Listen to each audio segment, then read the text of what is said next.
Hong Kong continues to be on the boil. It's been gripped by protests for nearly 2 months now. Hong Kong police today began to use tear gas to disperse tens of thousands of people who were protesting in the northern Hong Kong town of Yuen Long. That's been one of the areas that have witnessed intensified clashes today. Thousands of protesters have defied a police ban and gathered at Yuen Long.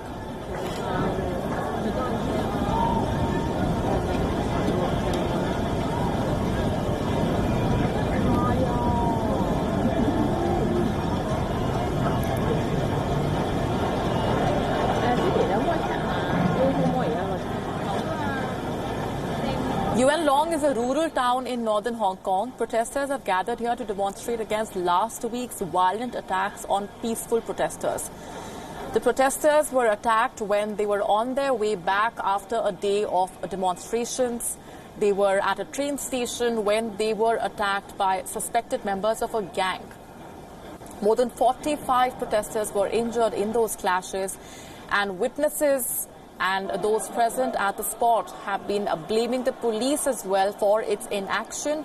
Several of them have alleged that the police had arrived over an hour after they were asked to be at the spot. They took over an hour to arrive at the spot, and that's been one of the major reasons why the protesters have been taking to the streets. This is a protest that began as a demonstration against a controversial bill, the extradition bill, which would have allowed suspects to be extradited to China for trial.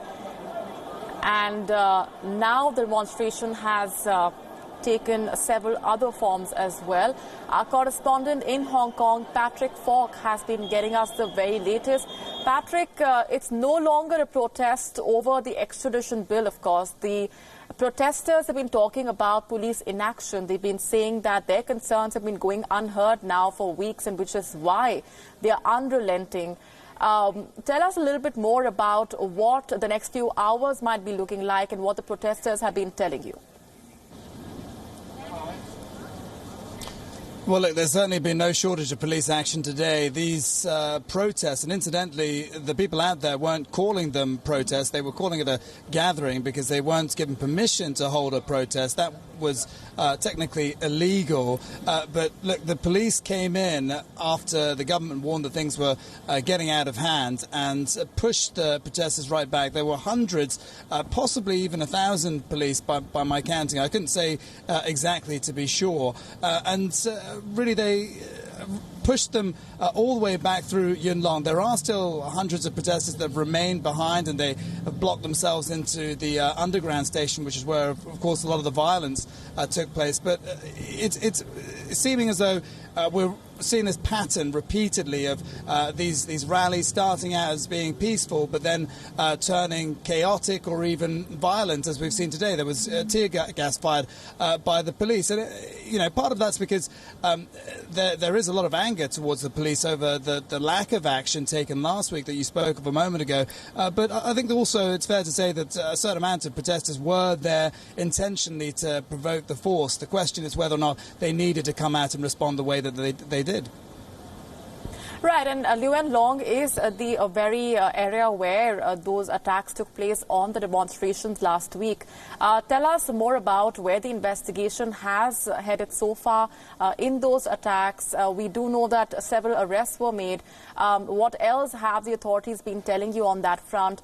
Because there has been a strong influence of Chinese hand also that's been talked about ever since those attacks took place.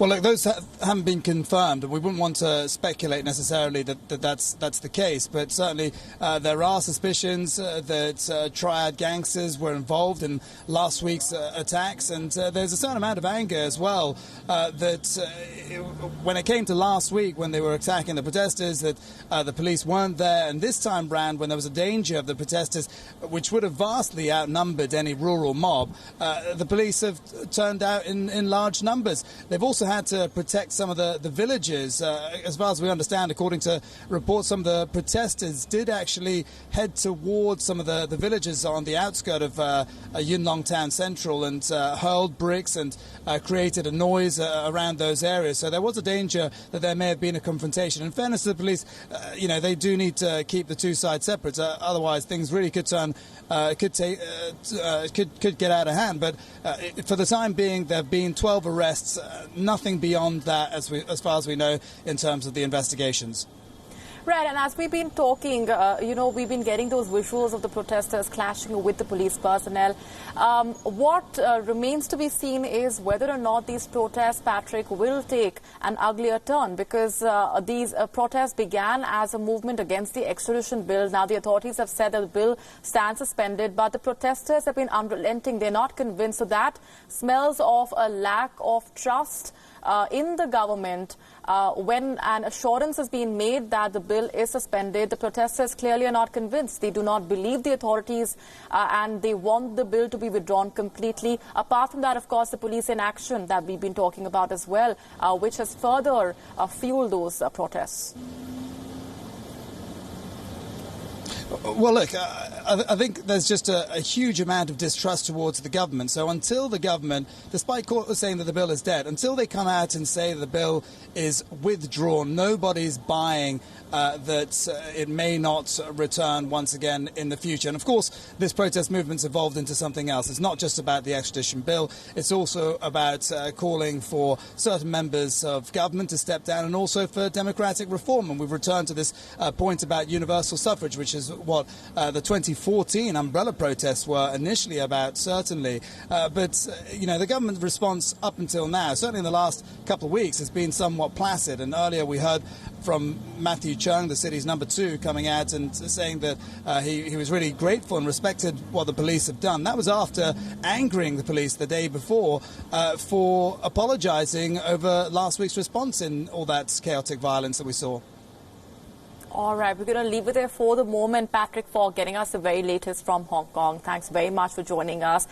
The protests have now entered their 8th week, and as we've been discussing, they're no longer just talking about the extradition bill. The protesters, of course, want the bill to be withdrawn completely, but they're also saying that the authorities have not responded in the manner that they would like to the concerns that they have been raising all throughout. These visuals that have been coming to you from Yuen Long in Hong Kong. That's the same part where some of the anti-government demonstrators were attacked last Sunday. Police, according to some witnesses, arrived more than an hour late, and that's been one of the reasons why these agitations have been gathering momentum, and the police inaction, in a way, has further fueled the protests.